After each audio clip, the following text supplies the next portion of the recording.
नाम के एक गांव में मंगू नाम का एक गरीब किसान अपनी पत्नी बिमला के साथ एक छोटी सी झोपड़ी में रहा करता था। उनके 2 बच्चे थे, भोला और मिष्टी। मंगू जैसे तैसे मजदूरी करके अपने परिवार का पेट पाला करता था और वही बिमला भी अपने घर का खर्चा चलाने के लिए मिट्टियों के बर्तन और खिलौने बनाकर बेचा करती थी और इसी तरह से उनके दिन बीत रहे थे। तभी एक बार की बात है, गांव में एक भयानक तूफान आता है और उस तूफान में मंगू और उसकी पत्नी अपने जान से हाथ धो बैठती है और उनके जाने के बाद भोला और मिष्टी अनाथ हो जाते हैं। उनके पास अपने घर चलाने का भी कोई साधन नहीं होता है और धीरे धीरे उनकी परिस्थितियाँ बिगड़ने लगती है। दीदी, मुझे बहुत तेज भूख लगी है और हमारे पास खाने के लिए कुछ भी नहीं है, तो हम लोग क्या करेंगे दीदी? इतना कहकर भोला रोने लगता है।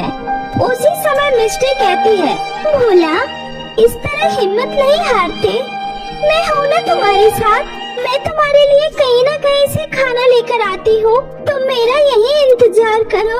उसके बाद मिष्टी बाहर जाती है और अपने पड़ोस वाली चाची से थोड़ा सा खाना मांग कर ले आती है और अपने भाई को खिलाती है और कहती है, भोला, हम इस तरह से अपना जीवन नहीं गुजार सकते, हमें आगे बढ़ने के लिए कुछ न कुछ तो करना ही होगा।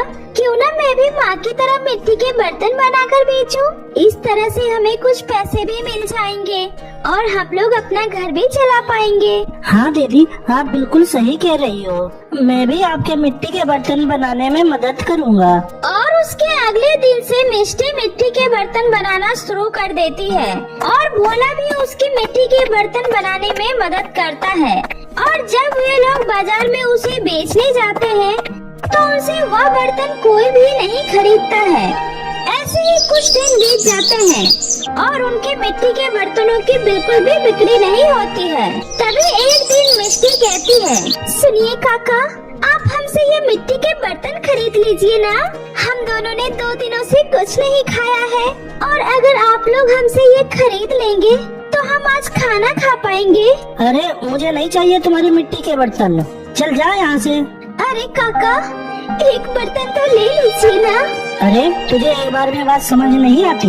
मुझे नहीं चाहिए तुम्हारे ये बर्तन और दोबारा मुझे परेशान किया ना तो ये तेरे सारे बर्तन उठा के तोड़ दूंगा। काका की ऐसी बातें सुनकर मिष्टी दुखी होकर अपने भाई को लेकर वहाँ से चली जाती है। तभी भोला मिष्टी से कहता है, दीदी, अब हम लोग क्या करेंगे? हमारा तो आज भी कोई बर्तन नहीं बिका, तो क्या आज भी हमें भूखा रहना पड़ेगा? नहीं भोला, तुम चिंता मत करो, मैं तुम्हारे लिए कहीं न कहीं से आज खाना लेकर जरूर आऊंगी। इतना कहकर जब वे लोग जंगल के रास्ते से घर जा रहे होते हैं, उसी समय मिष्टी को किसी के कराहने की आवाज सुनाई देती है। भोला, मुझे लगता है कोई दर्द से करा रहा है, शायद उसे हमारी मदद की जरूरत है। चलो चल कर देखते हैं। उसके बाद वे दोनों उस आवाज का पीछा करते हुए वहाँ पहुँचते हैं तो देखते हैं कि एक बूढ़ी औरत वहाँ पर बेहोश पड़ी होती है। अरे दादी माँ, क्या हुआ आपको? उसके बाद मिष्टी उनके मुंह पर कुछ पानी के छींटे मारती है और कहती है, दादी माँ, आप ठीक तो है ना? हाँ बेटी, मैं ठीक हूँ, तुम्हारा बहुत बहुत शुक्रिया बेटी। लेकिन दादी माँ, आप इस घने जंगल में क्या कर रही हो? कुछ नहीं बेटी, वो मैं बहुत दूर से आई हूँ और रहने के लिए कोई ठिकाना ढूंढ रही थी। अचानक मुझे चक्कर आ गया और मैं बेहोश हो गई। दादी माँ, अगर आपको ठीक लगे तो आप हमारे साथ हमारे घर पर रह सकती हो। लेकिन बच्चों, तुम्हारे माता पिता क्या कहेंगे? दादी माँ, हमारे माता पिता नहीं हैं, हम लोग अनाथ हैं। हाँ दादी माँ, हम लोगों के माता पिता अब इस दुनिया में नहीं है, इसलिए हम लोग अपना पेट पालने के लिए ये मिट्टी के बर्तन और खिलौने बनाकर बेचते हैं। तुम लोग बहुत ही बहादुर हो बेटे, जो इतनी छोटी सी उम्र में भी इतनी मेहनत कर रहे हो। हाँ दादी माँ, हम लोग मेहनत तो कर रहे हैं, लेकिन हमारी इस मेहनत को किसी को भी नजर ही नहीं आती। कोई हमसे ये बर्तन और खिलौने नहीं खरीदता दादी माँ। कोई बात नहीं बच्चों, अब तुम लोग चिंता मत करो, मैं आ गई हूँ ना। अब मैं तुम्हारी सारी परेशानियों को दूर कर दूंगी। उस वक्त बूढ़ी औरत मिष्टी के साथ उसके घर चली जाती है और कहती है, सुनो बच्चों, तुम लोग इस मिट्टी से एक सुंदर सा घर बनाओ और उस घर में अपनी जरूरत की सारी चीजें बनाना। पर क्यों दादी माँ? क्योंकि तुम लोगों के लिए मेरे पास कुछ है, लेकिन उससे पहले तुम्हें ये मिट्टी का घर बनाना होगा। ठीक है दादी माँ। उसके बाद मिष्टी और भोला मिलकर एक सुंदर सा मिट्टी का घर बनाते हैं, जिसमें उनकी जरूरत की सारी चीजें होती है। और जैसे ही वह घर बनकर तैयार हो जाता है, वैसे ही वह बूढ़ी औरत एक जादूगरनी में बदल जाती है और कहती है, सुनो बच्चों, मैं कोई बूढ़ी औरत नहीं हूँ, बल्कि एक जादूगरनी हूँ और मैं तो बस तुम लोगों की परीक्षा ले रही थी, जिसमें तुम लोग पास हो गए हो, इसलिए मैं तुम लोगों को कुछ देना चाहती हूँ। उसी समय वो जादूगरनी उस मिट्टी के घर को एक सुंदर और आलीशान घर में बदल देती है। यह देखकर मिष्टी और भोला बहुत ही खुश हो जाते हैं और कहते हैं, अरे वाह, ये मिट्टी का घर तो सच में असली घर में बदल गया। हाँ दीदी, और वो भी इतना बड़ा घर। हाँ बच्चों, और यह कोई मामूली घर नहीं है, बल्कि एक जादुई घर है और आज से यह घर तुम्हारा है और इस घर में तुम्हारी जरूरतों की सारी चीजें मौजूद है।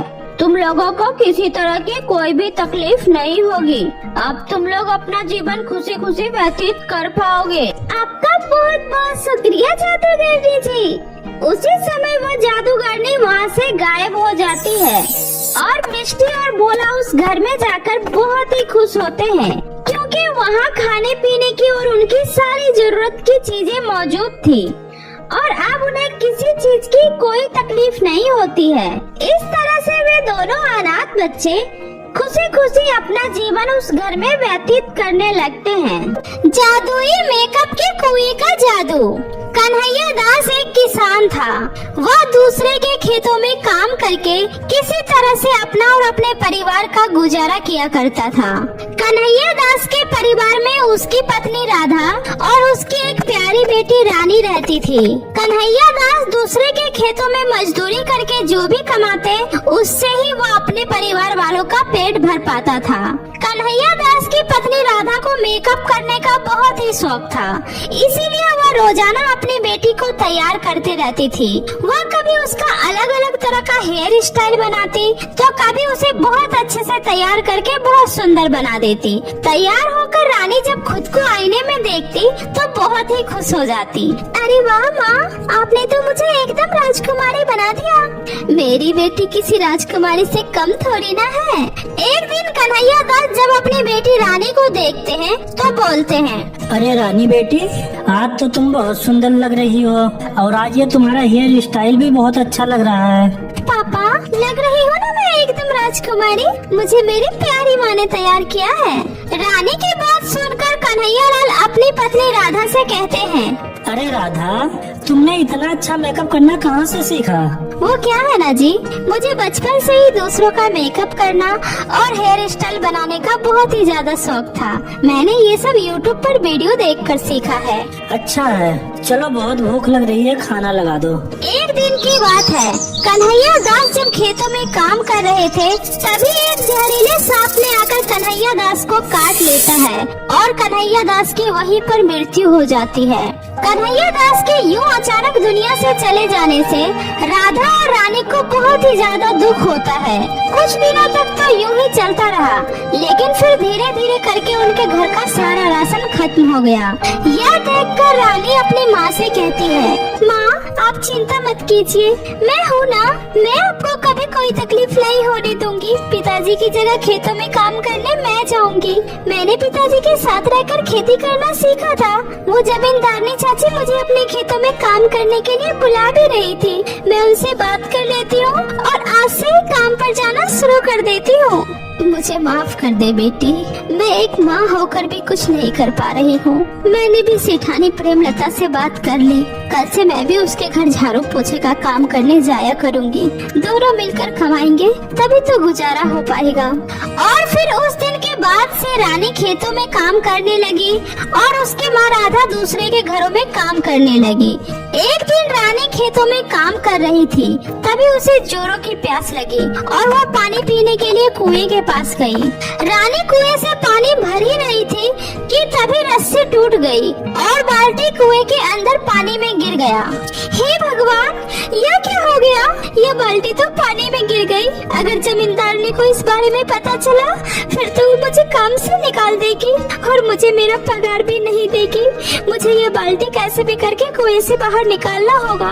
यह सोचकर रानी बाल्टी निकालने के लिए कुएं में कूद जाती है। वह कुएं के गहराई में चली जाती है और बेहोश हो जाती है। जब उसे होश आता है तब वो देखती है वह एक अलग ही दुनिया में आ गई है। वह दुनिया बहुत ही विचित्र था। यह देखकर रानी और भी ज्यादा घबरा जाती है और जोर जोर से रोने लगती है। मुझे बहुत डर लग रहा है। मैं तो कुएं में सिर्फ बाल्टी लेने आई थी, लेकिन पता नहीं मैं ये कौन सी दुनिया में आ गई हूँ। अब मैं यहाँ से वापस कैसे निकलूं? मुझे कुछ समझ में नहीं आ रहा है। मुझे कुछ हो गया फिर मेरी माँ का ख्याल कौन रखेगा? हे भगवान, मेरी मदद करो। रानी को रोता देखकर कुएं में से आवाज आती है, बेटी घबराओ मत, मैं हूँ ना तुम्हारे साथ। बेटी, मैं कुआं बोल रही हूँ। कुआं जी, मेरी मदद कीजिए। मेरी माँ का मेरे सिवा इस दुनिया में कोई नहीं है। मैं अभी मरना नहीं चाहती। मैं उन्हें अकेले छोड़कर नहीं जा सकती। प्लीज मेरी मदद कीजिए। रानी बेटी, मुझे तुम्हारे बारे में सब कुछ पता है। इतनी छोटी सी उम्र में तुम बहुत ही ज्यादा मेहनत कर रही हो। मैं तुम्हारी मदद करूंगी और तुम्हारे सारे कष्ट दूर कर दूंगी। कुएं के इतना कहते ही रानी के सामने बहुत सारे जादुई मेकअप प्रकट हो गए और फिर कुएं ने रानी से कहा, बेटी, यह सारे जादुई मेकअप है। यह मेकअप जो भी लड़कियां लगाएगी वो अत्यंत खूबसूरत हो जाएगी। मुझे पता है कि तुम्हारी माँ को मेकअप करना बहुत ही पसंद है। तुम इस मेकअप को ले जाओ और अपनी माँ से बोलकर अपना एक ब्यूटी पार्लर खोलो और फिर जादुई मेकअप की मदद से खूब पैसा कमाओ। और हाँ, जब इस जादुई मेकअप की मदद से तुम्हारी गरीबी पूरी तरह दूर हो जाए फिर तुम अपने जैसे और भी गरीब और बेसहारा लोगों की मदद करना। यह सुनकर रानी उस जादुई कुएं का धन्यवाद करती है और फिर उस जादुई कुएं की शक्ति की मदद से रानी अपनी आंखें बंद करते ही अपने घर पर आ जाती है। घर आने के बाद रानी उस जादुई कुएं से मिली जादुई मेकअप के बारे में अपनी माँ को सारी बातें बताती है। यह सब सुनने के बाद राधा अपना पुराना पायल बेचकर एक ब्यूटी पार्लर खोलती है। जिस जगह राधा ने अपना पार्लर खोला था उसी के बगल में एक काजल नाम की लड़की का भी पार्लर था। काजल कई सालों से वहाँ पर अपना पार्लर चला रही थी। एक दिन गांव की ठकुराइन अपनी बेटी को लेकर राधा के पार्लर पर आ रही थी। उनकी बेटी का रंग बहुत ही काला था। उन्हें देखकर काजल कहती है, अरे ठकुराइन जी, लगता है आज आप मेरी दुकान का रास्ता भूल गई है। मेरी दुकान तो इधर है, उधर नहीं। आप उसकी दुकान पर क्यों जा रही है? अरे वह लोग क्या मेकअप करेंगे? उन्हें तो बस झाड़ू पोछा करना आता है, मेकअप नहीं। नहीं नहीं काजल, मैंने अपनी बेटी का कई बार तुमसे मेकअप कराया है। इसको अब तक जितनी बार भी लड़के वाले देखने आए हैं उतनी बार तुमने ही इसका मेकअप किया है और हर बार लड़के ने मेरी बेटी को नापसंद करके चला गया है। इस बार एक और नया रिश्ता आया है और मैं नहीं चाहती इस बार भी लड़का मेरी बेटी को शादी के लिए मना करके चला जाए। इसलिए इस बार मैं सोच रही हूँ कि मैं राधा बहन से ही अपनी बेटी का मेकअप करवाऊँ। मैंने उसकी बहुत ही ज्यादा तारीफ सुनी है। सुना है वो बदसूरत लड़की को भी बहुत ही ज्यादा सुंदर बना देती है। इतना कहकर ठाकुराइन अपनी बेटी को राधा के दुकान पर ले जाती है। राधा ठाकुराइन की बेटी का बहुत ही अच्छा हेयर स्टाइल बनाकर उसे जादुई मेकअप लगाती है। ऐसा करते ही ठाकुराइन की बेटी बहुत ही ज्यादा खूबसूरत लड़की में बदल जाती है। अपनी बेटी को देखकर ठाकुराइन कहती है, हे भगवान, क्या ये सच में मेरी बेटी ही है? मैं कोई सपना तो नहीं देख रही हूँ। माँ, मैं आपकी ही बेटी हूँ। अरे वाह राधा बहन, मेरी बेटी को तो तुमने बहुत ही ज्यादा खूबसूरत बना दिया है। अब तो ये रिश्ता मेरी बेटी का पक्का होकर ही रहेगा। तुम्हारा बहुत बहुत धन्यवाद राधा बहन, ये लो पैसे। इतना कहकर ठाकुराइन ने राधा को बहुत सारे पैसे दिए। इसी तरह धीरे धीरे राधा के पार्लर के बारे में पूरे गांव में चर्चा हो गई, यहाँ तक कि आसपास के गांव में भी। गांव की सभी औरतें अब राधा से ही मेकअप करवाने लगी। यह सब देखकर काजल को बहुत ही ज्यादा गुस्सा आता है। कुछ ही दिनों में राधा ने बहुत सारे पैसे कमा लिए और उन पैसों से उसने मकान, गाड़ी सब कुछ खरीद लिया। इतनी जल्दी इतनी सारी तरक्की को देखकर काजल राधा से और भी ज्यादा जलने लगी। एक दिन काजल अपने मन में सोचती है, पता नहीं इस राधा की बच्ची के पास ऐसा क्या है जो मेरे पास नहीं है। वो जिस भी कस्टमर का मेकअप करती है वो इतनी ज्यादा सुंदर हो जाती है। कुछ तो गड़बड़ है, मुझे पता करना होगा। उसके बाद काजल राधा और उसकी बेटी रानी पर नजर रखने लगती है। एक दिन राधा और रानी उस जादुई मेकअप के बारे में बात कर रही थी। तभी काजल ने चुपके से उनकी बातें सुन ली। उसी रात काजल ने उसकी दुकान में घुसकर उसका जादुई मेकअप चुरा ली। अगले दिन जब राधा को अपनी दुकान पर एक भी मेकअप दिखाई नहीं दिया तो वो बहुत ही ज्यादा घबरा गई। तभी उसने देखा एक बहुत ही खूबसूरत लड़की गाड़ी से उतरी और वह काजल की दुकान में चली गई। वो लड़की काजल के पार्लर में आके उससे बोलती है, हेलो मैडम, आज मुझे ब्यूटी कंपटीशन में जाना है, तो इसलिए तुम मेरा बहुत अच्छे से मेकअप कर दो। ऐसा मेकअप करना कि यह कंपटीशन मैं ही जीतूं। पैसों की फिक्र मत करो, तुम मुझसे जितना चाहो उतने पैसे ले लेना, बस मेरा मेकअप अच्छा होना चाहिए। डोंट वरी मैडम, आपका मेकअप बहुत ही अच्छा होगा। इतना कहकर काजल उस लड़की का मेकअप करने लगती है। मेकअप करने के बाद काजल ने जैसे उस लड़की को उस जादुई मेकअप से मेकअप लगाती है, वो लड़की बहुत ही ज्यादा काली और बदसूरत हो जाती है। हे भगवान, ये तुमने मेरा क्या हाल बना दिया, मैं तुम्हें जिंदा नहीं छोड़ूंगी। इतना बोलकर वो लड़की काजल की खूब पिटाई करने लगती है। काजल अपनी जान बचाने के लिए जोर जोर से चीखने लगती है। काजल के चीखने की आवाज सुनकर राधा और रानी भागते हुए वहाँ आती है और किसी तरह से उस लड़की से काजल की जान बचाती है। मुझे बचा लो राधा, वरना ये मैडम तो मुझे मार डालेगी, प्लीज राधा। उसके बाद काजल राधा को सारी सच्चाई बता देती है कि कैसे उसने लालच में आकर उसका जादुई मेकअप चुरा लिया, जिसकी वजह से उस लड़की का चेहरा खराब हो गया। सब कुछ सुनने के बाद राधा उस जादुई लिपस्टिक से कहकर उस मैडम को फिर से पहले जैसा कर देती है, जिसके बाद काजल के जान में जान आती है और फिर काजल माफी मांगते हुए राधा को उसकी जादुई मेकअप लौटा देती है। और उस दिन के बाद से काजल कभी भी राधा और रानी से नहीं जलती है। धीरे धीरे राधा और रानी ने बहुत ही ज्यादा पैसा कमाया और उन पैसों से कुएं से किए वादे के अनुसार गरीब और बेसहारा लोगों की खूब मदद करने लगी।